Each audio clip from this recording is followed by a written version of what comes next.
Welcome to Inspire Campfire, a podcast where ordinary people tell their stories of extraordinary adventure.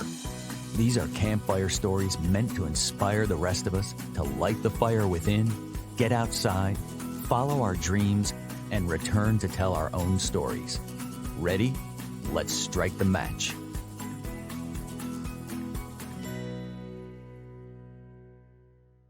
Welcome to the show. I'm your host, Scott Wurzbacher, and if you've ever experienced limiting beliefs that have kept you from pursuing that great adventure, then today's episode is the medicine you need.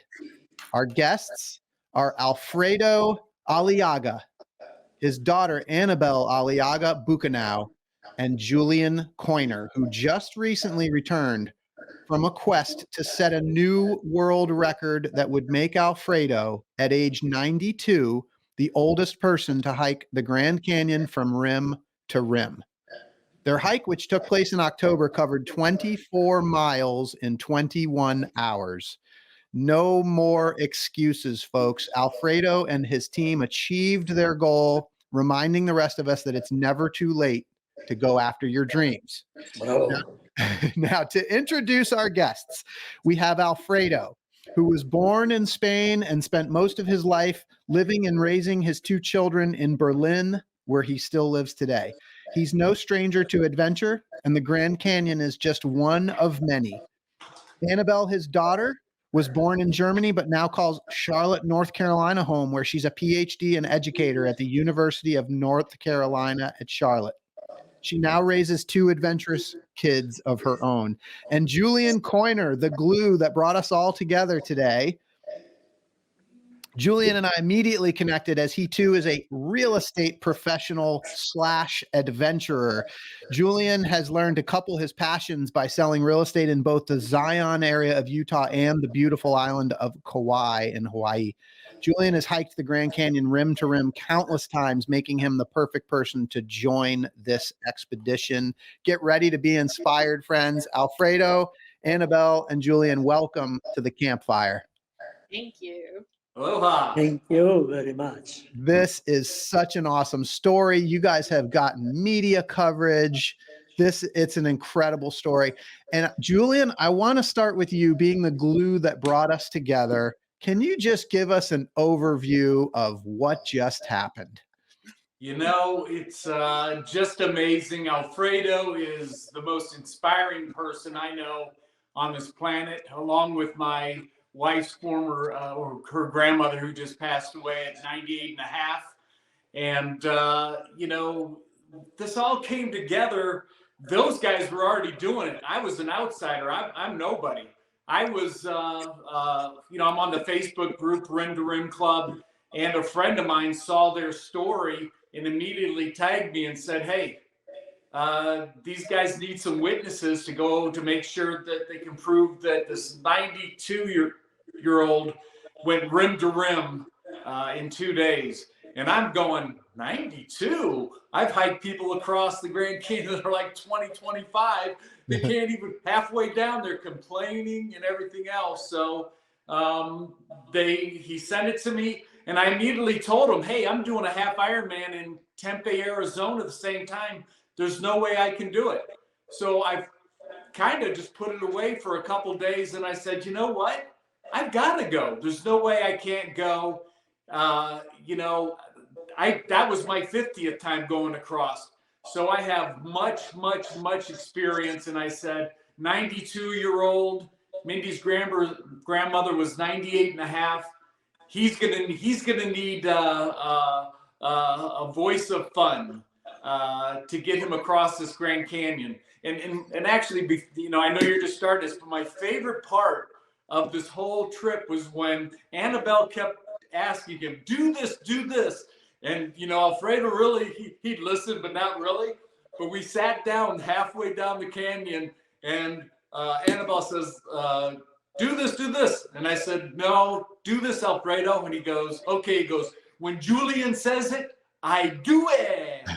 And it was the cutest, most amazing thing. But he is amazing. I mean, this is all about him. We're just participants that were lucky enough and blessed enough to be with him on his journey going across the Grand Canyon. Yeah. And so, Julian, I think I heard you say you've done rim to rim now 50 times. 51. I just did it a few weeks ago with my son, 51 times. It was 50th with him. And you know what? I was going to do it in May, and that was going to be my 50th with a lot of friends. But I said, there's no way. It's got to be with a 92-year-old who is going to rock across the canyon. What a way for me to celebrate my 50th. But for him, it 1,000 times more important than anything, me hiking across a few extra times. That's amazing, though. That's a milestone too. Be able to do this special hike as your 50th. Very, very cool. With him. Anabel, before we get to the main character here, can you share a little bit about some of the stats? You know, we talked about this is 24 miles, 21 hours. Tell us a little bit about this journey that you guys took. Okay. So the Grand Canyon has a north rim and a south rim, and you can start on either rim for a rim to rim. That's okay. But we decided we would leave from the north rim, and it's it's higher than the south rim. So it's very, very steep, and it's a very long way down. And so you go down, you hit the various layers. You hit Supai Tunnel, then the Red Wall Bridge, then eventually you get into the box, which is famous for heating up, and then you hit Phantom Ranch, which is at the bottom. And then you're very happy because you're halfway through and you get food and so on. And then you cross the Colorado River and go up and more up. And my favorite place called the Devil's Corkscrew. I just love that name. So it really does go like this. And then you get to Havasupai Gardens, and then you're almost to the top. It's about halfway, and you get that. Not almost there. No, but I mean, it's still a big piece. And then you get to the South Rim, and it's an easier way to go that way because at the South Rim there's just more infrastructure when you arrive. So that's why we chose to do it in that way. And we've done it before in halfway down, all the way down, halfway up, all the way up. So in 4 days, which is much more leisurely, and you just spend so much more time enjoying it and looking at everything and doing little side trips. But this time it was all about, we got to get from room to room. Well, this story is very near and dear to my heart, as I just had the opportunity to hike down, did not do rim to rim, but from the south rim down to the bottom and then back up with a group of people. And, so the group that I've been with, we've been cherishing the time that we had back in April. And when we saw your story and then I connected with Julian, it was like, it felt like this real serendipity that we're even on this call right now. So it's an honor to be able to speak with you. Alfredo, where did this idea come from? Yes, I begin with when I was a young man, and then I go further. When I was a young man, let's say 12 till 15, I have been in Spain living. I have been a few times in the near mountains, the Pyrenees, what is 200 kilometers away from my home. Then I have done hikes, not really climbing. And I have made big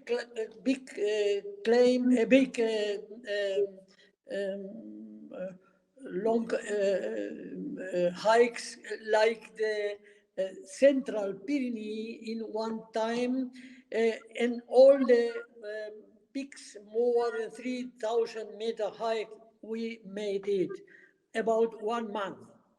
That was the first time I was long time in the mountains, and so I very early began to love hiking and mountain.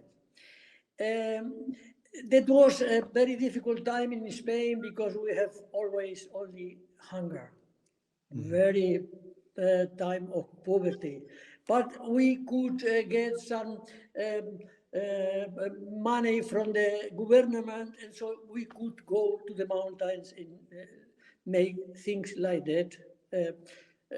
Yeah, and the second part of my life was I emigrated to Germany when I was 23 or 24, and in Germany the things changed a lot. I have job, I have security, family, children, and I went to the university and I could make my geology, and that was a time where I live healthy, but not extremely.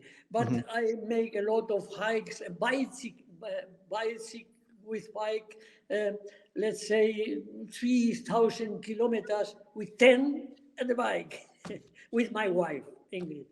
But the change of all the things happened in 2006 when my wife of Ella Ayla. amyotrophy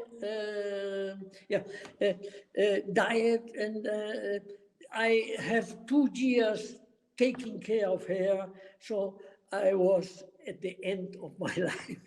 Really, all the muscles were on, and always in the room in my house in Germany. And when then in this time I began to visit all the places I have been with her, and when she died, all the Marnas have bring to the place crane of paper. Paper crane, Papyrus. origami crane. Yeah, yes. And Origami, yeah. I have put everywhere in the world, in Nepal, and the base camp of Everest, and the base camp, the two base camps of Kanchenjunga, and we have been together with my wife 1 year in USA with a camper. We bought a camper. 1 year, retired. 1 year. And we visit only national parks. Because I have the golden eagle, the card of, Yes, a lifetime of pass Clinton. to the national park. Yes. Chiricahua National Park gave me this thing. I still have a use for this adventure of rim to rim. Is older on foot, and so always my life is connected to hike and mountains, and it's also a little of my geology. And the Grand Canyon is the central part of all these things. Not South Africa, not Australia, not this is the because as a geologist I see the Grand Canyon as a book which is open. You can learn the Alps, the Pyrenees, but you see almost nothing. You see only letters in a book, but in the Grand Canyon you see the things. You see not a book, you see the things of the nature. Okay. Thank you. Yeah, thank you so much for that. And I think you're so right about the Grand Canyon. And I'm feeling like inspired to pivot just a minute, because like when I did the Grand Canyon hike with the 4 people that I went with, we just felt this incredible metaphor of the Grand Canyon being this like biggest hole on earth, right? Like the biggest canyon. And so there's this metaphorical, like when you're at the top, you know, you're kind of on the outside, but as you descend down into the canyon, it's almost like you go into the depths of your soul, right? And you find out so much about yourself. And then when you come back out, you're a new person. Right. I'm curious, like each of you, if you could maybe speak to like, how did going down into the depth, and I know you've been there, this wasn't the first time, but like, what is that experience like for you to go down into those depths? Externally and internally, what does it feel like on the inside? Who gets to say it? This is like the best question. Let's start with you, Anabel. I am the last one. Yeah, Okay. we'll start with you, Anabel. So, I went to the Grand Canyon the first time in 2006 when my mom died. She had just died of ALS, and my dad said, "We're going to the Grand Canyon." And I'm like, if he's grieving, whatever Whatever he wants, we're doing. And so we took my 9-year-old and my 76-year-old dad, and all we did was hike South Rim, Havasupai Gardens, camped, and went back up. In the meantime, there was a huge thunderstorm and a flash flood, and he almost died. And Della, our friend, the ranger, who's now retired, but who helped us with this trip, basically saved his life by saying, "Come on, sir, move. You're going to get flushed away." But he didn't. And so he's alive. But since that day, I've said that everybody should go into the Grand Canyon, even if it's just a few steps, because it changes who you are, it changes your perspective, it puts everything in perspective, all the problems, everything in life, because down there you're this small. Yeah. And nature is so big and so powerful, and it makes everything in normal life possible because it's so overwhelming to be able to experience that beauty and experience that adventure and survive. I mean, even if you're not in mortal danger all the time, it does feel like that. You are really in a world that's not the streets of Charlotte. It's just such a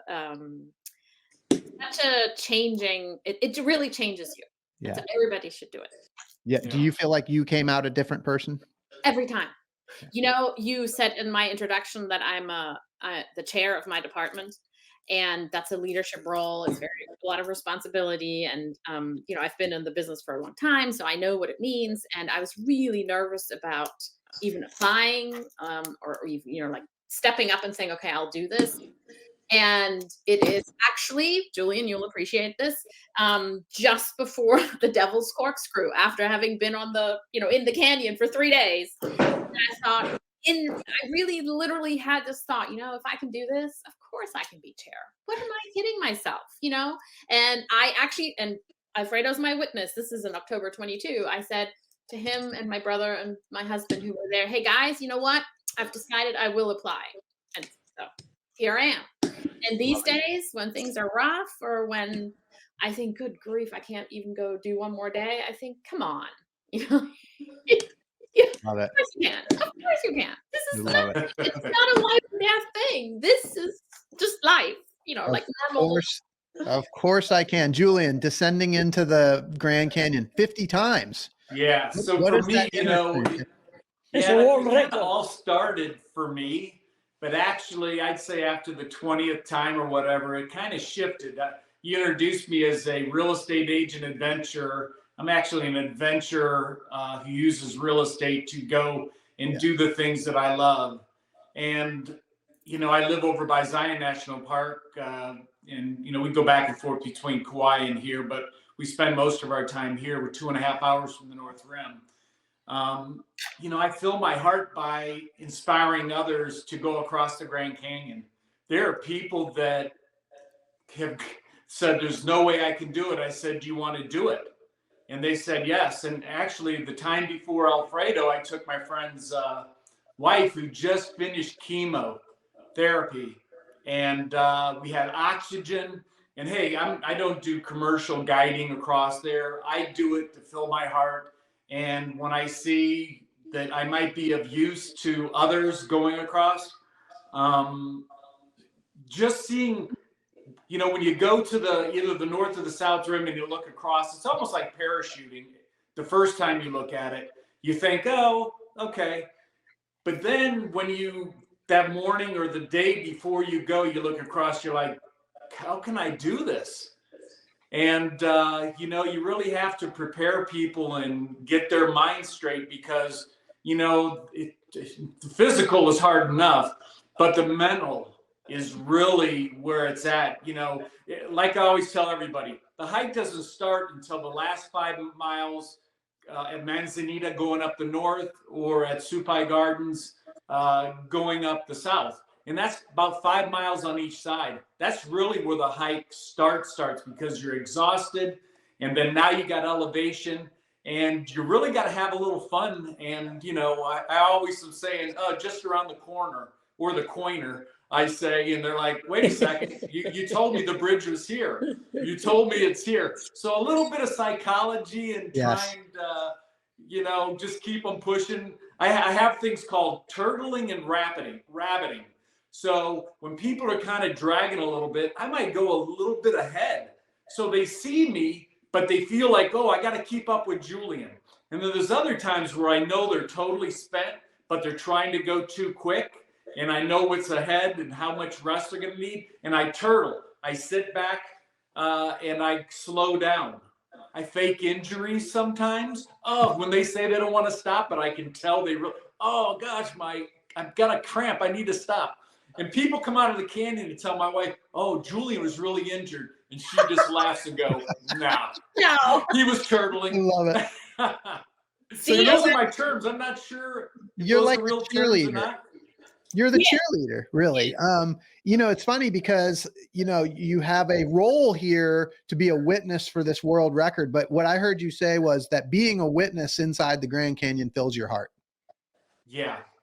It's awesome. Every time I cross the Grand Canyon with anybody, or even along the way, I mean, when Alfredo's going across the canyon, he inspired hundreds of people just by them. They all heard about it.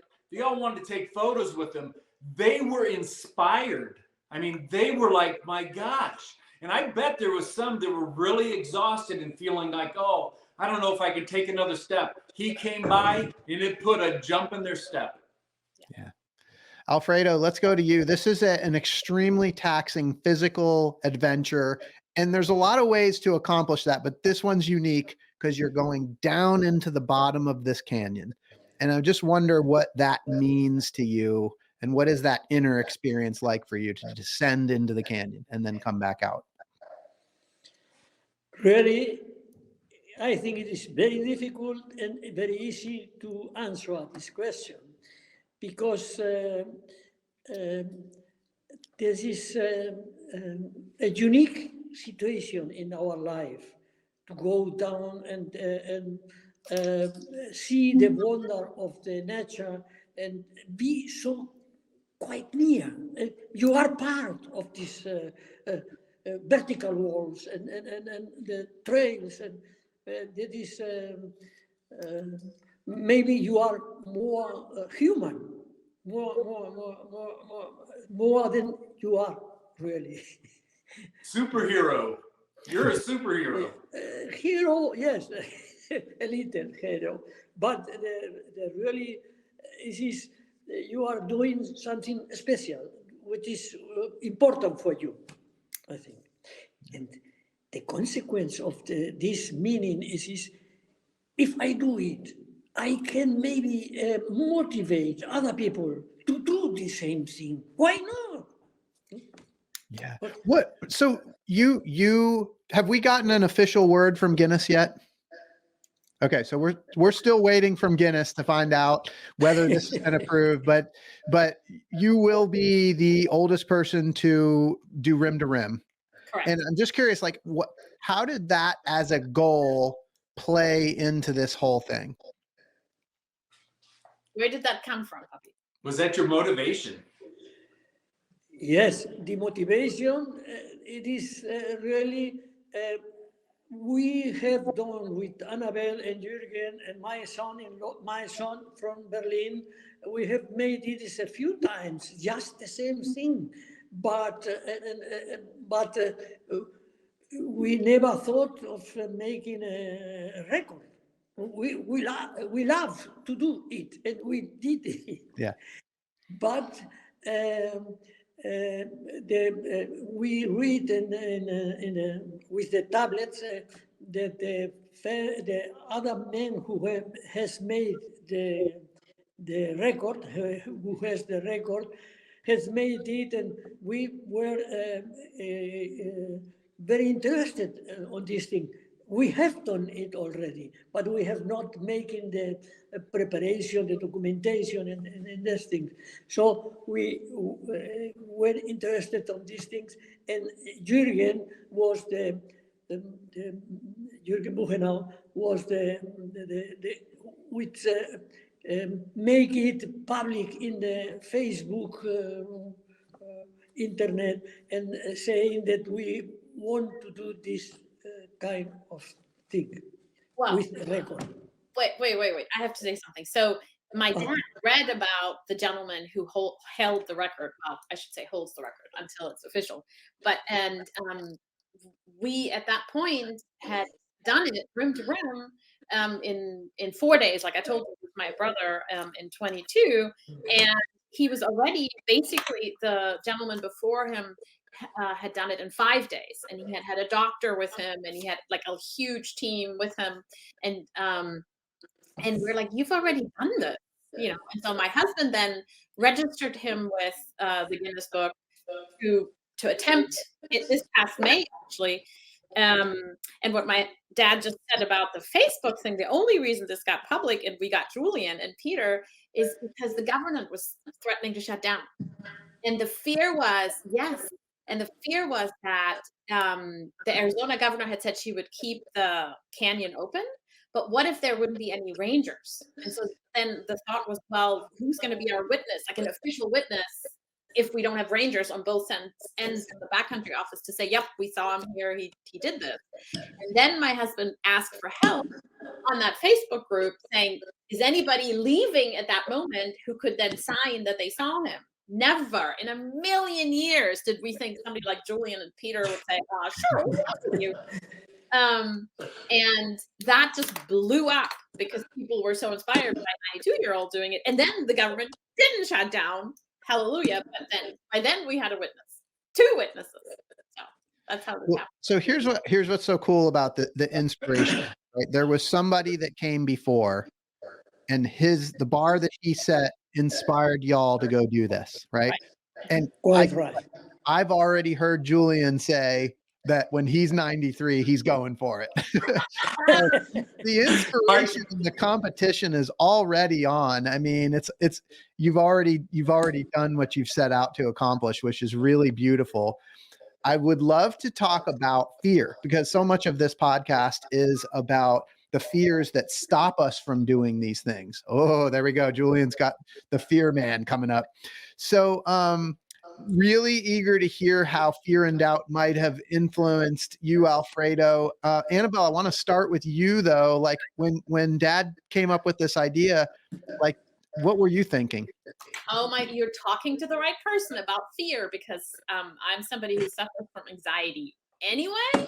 And so when Julian just said, when you stand at the rim and you look across, this is impossible. Even if you've done it, I don't know. Well, Julian's done it too many times, but like 3 or 4 or 5 times. No. So every time before, I have trouble sleeping. I'm so nervous. And of course, it's worse when you're going with somebody who's elderly. Because what if he falls? What if he, heart attack? What if he doesn't listen to me and only listens to Julian and doesn't take enough electrolytes or, something like that. So it's an enormous amount of fear. And for me personally, and it's an interesting thing because when you start walking, after about 20 minutes, your serotonin kicks in and you feel better. and it's the common thing. I mean, when you do exercise, these hormones happen and then it gets better. The fear gets better. But that first overcoming that fear is extremely hard, and it's worth it. And every time I swear I'm never going to do this again. I'm never going to be this scared again. Why am I doing this? And the minute we walk out, we make the next plan. I sensed your fear when, I hadn't met them. I talked to Jürgen on the phone, but I hadn't met them until 2 days before the hike. We came and we all had dinner and stuff, but I could tell. And I mean, I felt at that point, I said, I really got to take some of this on my shoulders and say, okay, let's go. We can do this. Anabel, it's all going to be fun. We're laughing and stuff. And, gosh, it's just amazing, thinking about it, thinking back on it. I mean, why wasn't I afraid going across with a 92-year-old? And I think that plays into Mindy's grandmother at 98 and a half. We took her to the North Rim of the Grand Canyon like 6 or 7 months before she passed. And, you got to think the elevation. She we were there 6 hours. We had dinner. She passed out 2 ambulance rides to Kanab because of the elevation. So I kind of knew, okay, I'm going to bring oxygen, some portable oxygen.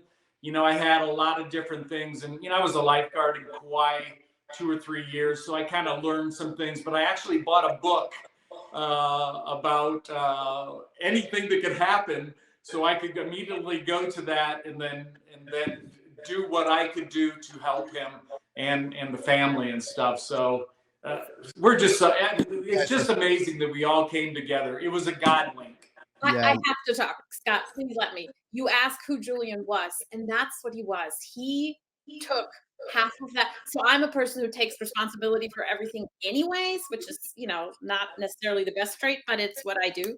And so I'm the one who does all the preparing and, you know, how many electrolyte tablets and how much food to carry and the first aid kit and the emergency and the whatever, you know.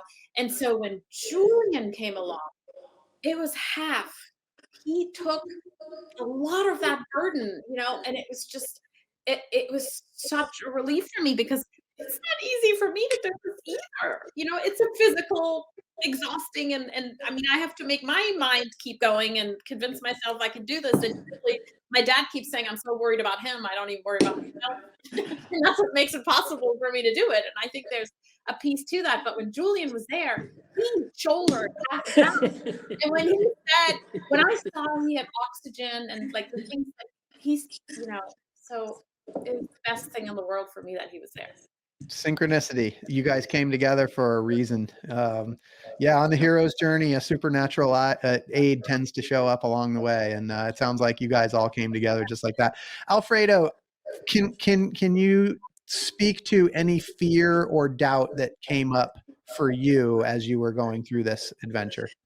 I have also fear experiences, but I think the fear limits show the limits, and I think the limits of every kind of things we do are good because the limit showed us the way till the limit, and this is what we can do. But the fear in this time during the ring to ring was that I can follow. And so I did not look to the mountains, to the strata. I look always down to the feet and the stones. Because I thought always, if I do a kind of thing, I can follow, and all these wonderful people who are with me, and the other people who were not with us, the Tucson firefighters, they will be all disappointed because we have not gone this ring to ring till the end. So the fear was always present, and I obliged me to look always to the feet. So he never looked afraid at all.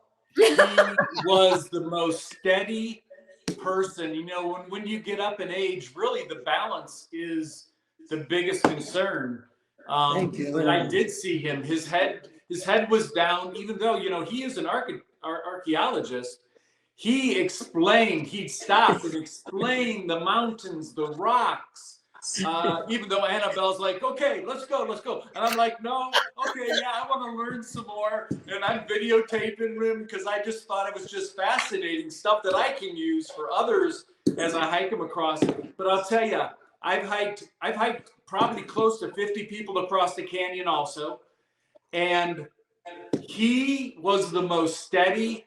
He never once complained. His mind is the strongest I've seen out of every single person that I've hiked across, even experienced hikers, because you get exhausted. He didn't show zero, not once, nothing. He inspires me. And I can't wait to be 93, but I have a feeling he's coming back to push that date out on me. He's gonna beat himself. Yeah, I think so. This say a man who has made ring to ring 50 times. That's right. Alfredo, what I heard you say was, in order to push past the fear that is natural and that you felt, you looked down at your feet to stay grounded on the earth and just kind of took things one step at a time. That's right. And just kept moving. Yes. Yeah. And it is because I noticed the fear that I could make something wrong and follow, and then all the things are gone. Yeah. And, yeah. What kind of preparations did you have to do to get ready for this? I have some difficulties to make a proper preparation because I have in Spain I have no mountains in near, and in Berlin I have no mountains, so the preparation was always on flat paths. And I had made about 3 months before we went to USA. I have each morning I have made Many 4 months.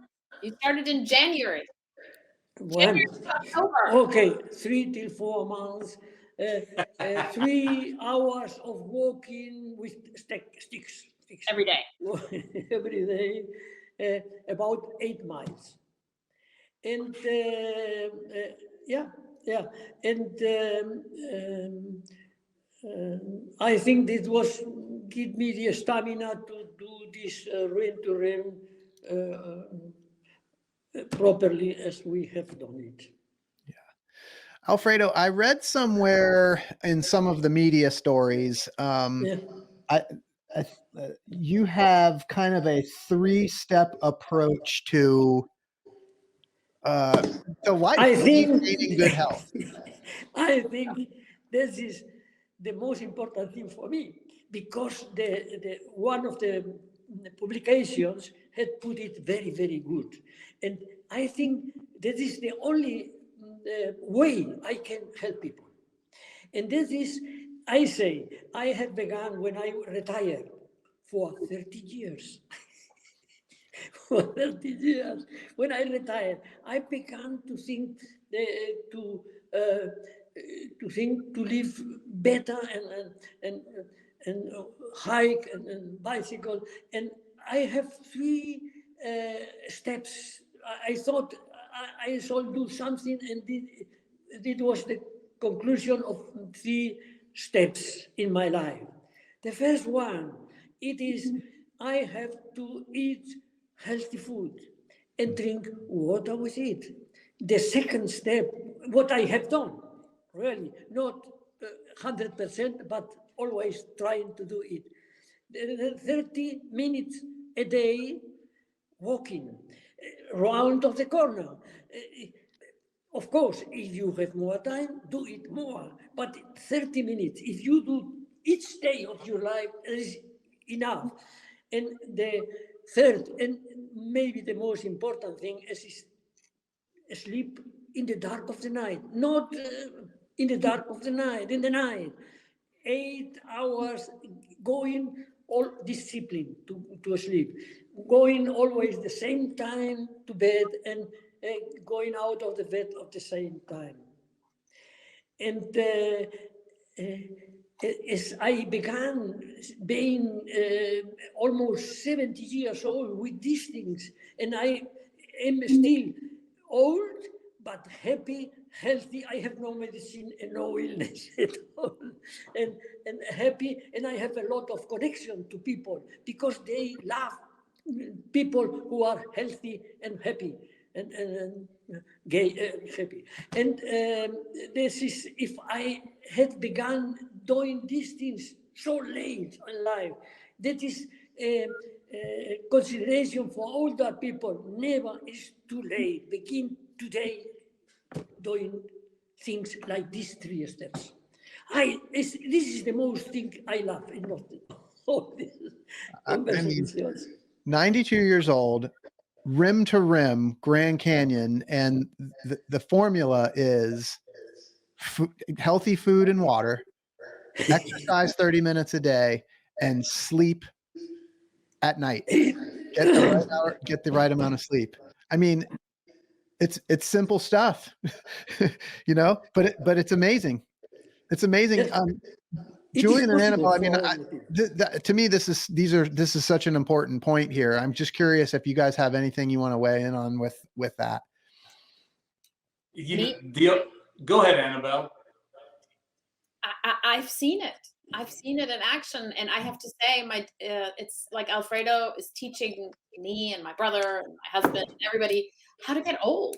You know, I'm 55, so I'm not at retirement age yet, but a lot of friends, and you know, the questions are, what do you do when you're retired? And you know, so many people, especially in America, being old is considered almost like a bad thing. You want to look young as you possibly can, and being around him and seeing on that trail the people respond to before even this, they used to call him the legend. Like all the rangers already knew him because he was doing this all the time. And so seeing that, it's like it's a model of how one can grow old and do things. And it's not just the Grand Canyon. I mean, like I said, when my mom died, he traveled the world to all the places where they had been, you know, and he did these like 2 months trek to around the Kanchenjunga mountains in Nepal, or you know, another base camp to Everest base camp. So it's like you don't have to sit at home and watch TV when you're old, you know, which I hope I won't do. And honestly, his 3 pieces of advice, you know, we're all kind of starting to follow that, because it's like, if it works for him, maybe it'll work for us. And so, Yeah. Annabelle, what's it like for your 2 kids to witness what Grandpa's going through? oh my God, they love their Opa, and they're so proud of him. And in fact, my daughter has a disability. She's a little bit on the autism spectrum, and you know, so physical activity, gross motor skills are not her strength. But you know what she wants to do in May? Go to the Grand Canyon with her father. Yep. And so she's training, and she is determined. You know, now that he's broken this record, gonna do it. So she's 24, so she's not a child anymore. And then my son, you know, he was the first grandchild, so he's been with my dad in every adventure you could possibly imagine. And so his favorite thing is to be outdoors, and he's an environmental scientist. He's getting his PhD. He does aerosols, but the minute he can, he's out in the mountains hiking. So kind of like Julian's son, you know. Yeah. So I want to, as we kind of come towards the end of our time together, I want to talk about limits. And Julian, I want to ask you to start on this one. But, you know, I think so much of this, like just being on this call with you guys, sharing the story with listeners, I think I'm inspired. I hope that listeners are inspired to see that we don't have to let limits limit us. Right. Yeah. And I think some of it is, for me, the first step is sometimes we don't even recognize that we have limits. Sometimes we don't even know that they're there. And so, Julian, you've done this. You've rimmed around 50 times. You've seen a lot of people accomplish this. Like, I'm just curious if you have any thoughts for listeners on like how to first of all become aware of your limits and then push past them. Yeah, well, I think what you're saying, you know, hey, to be inspired to do this and to see a 92-year-old soon to set the world record, there are limits in the sense of, you know, you have to train for this hike. You know, we had, I think, 10 this year that passed away in the canyon, a lot younger than Alfredo. So this is a serious hike. You've got to train. But it all starts with that inspiration. It's like doing triathlon. You have your race and you back out to wherever you are that day, what you need to do to accomplish that goal of getting across the Grand Canyon. So for me, be inspired. Let others inspire you, and don't feel that you can't figure it out yourself. There's plenty of people in the world that if you get on some of these Facebook live thing or Facebook Rim to Rim Club, that will give you ideas and thoughts to make sure that you're successful in that. Yeah. Can I say something about that? So we've gone many times. One time we went with a friend, and it was in August, and we left at 2 a.m. on the South Rim to get to Phantom by about 10. And we were slower than normal. And by the time it was 4 in the morning, it was already 100 degrees in the dark. And we're above the 3 Mile Rest House. And we turned around. So knowing your limits is a good thing. And when we got up, I went and notified the people that, they should tell Phantom Ranch that we weren't coming, and notified the shuttle that we wouldn't be taking the shuttle. And they said, that's the smartest decision. You don't know how many people should have called it and turned around, and then it ended in, a negative outcome. So I think fear is our greatest enemy, and overcoming fear, but boy, do it smartly. And like Julian said, plan and know, of course, your limits. The canyon is the canyon. And if you don't do electrolytes and if you don't do the right things, it's going to get you. So your training will show you your limits. Yeah. And what I just heard you say, Anabel, is, the fear is your worst enemy, but it also plays a role. Like it is a sign that says, hey, this is a limit that you should pay attention to, and I think some of it is like discerning between limiting beliefs that hold us back from really going after what we want. And then those things that are like legit, hey, like this is a true warning. I wonder if we could finish, Alfredo, with your thoughts on limits and pushing past those things. You've just accomplished something extraordinary at age 92, and I just wonder what advice you have for people that might feel some limiting beliefs that are stopping them from doing the things they really want to do. Okay, limits are good because they show us where the limits are. But they show us more. And this is that the way till the limits are free for us to do the things. Okay, and if you allow me, I would like to say thanks, not only to you, but to the trails.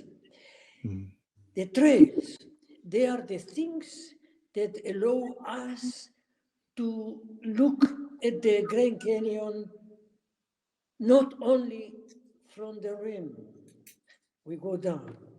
The trails have the first time they were the ancient people of America who went down and to the Indian Garden and to the Phantom Ranch. They have lived there because there was the water and it was a desert.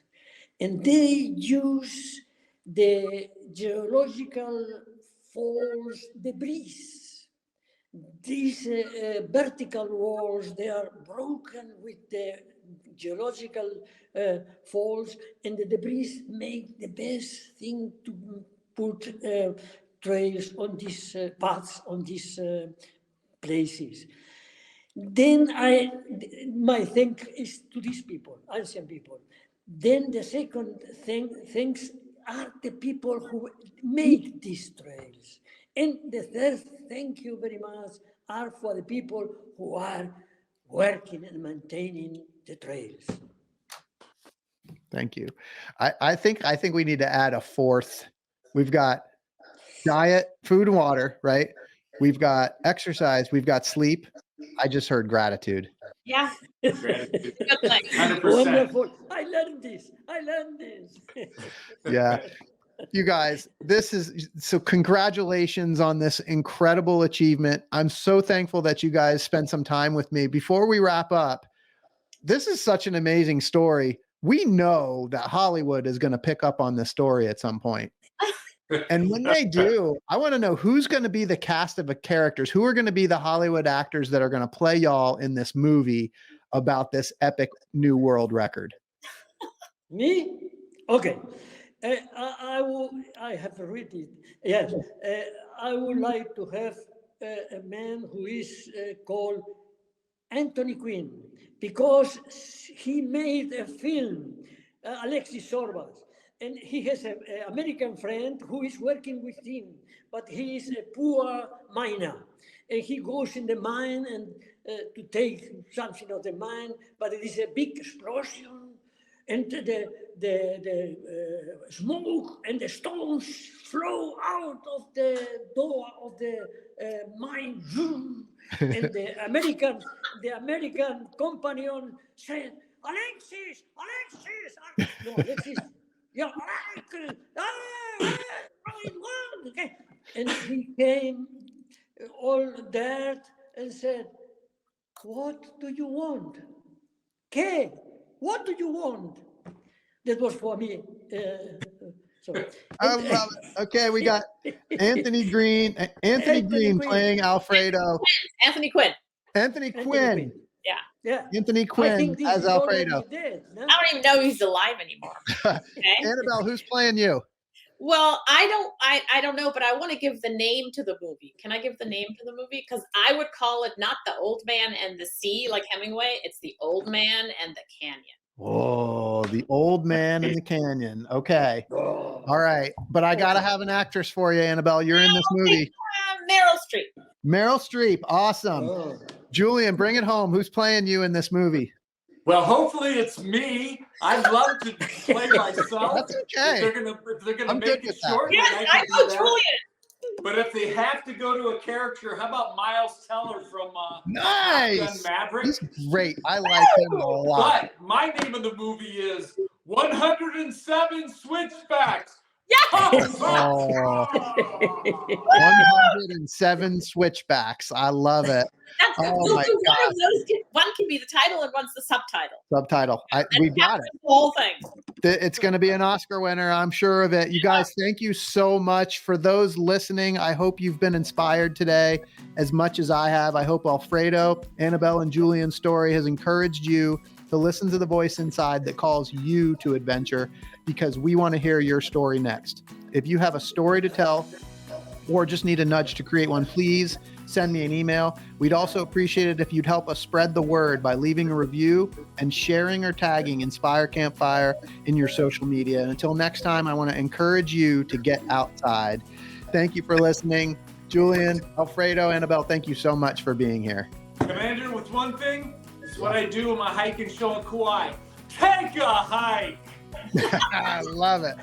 I love it. Thank you, Scott. Thank you, guys. Scott. Scott. It's been great. Thank you very much.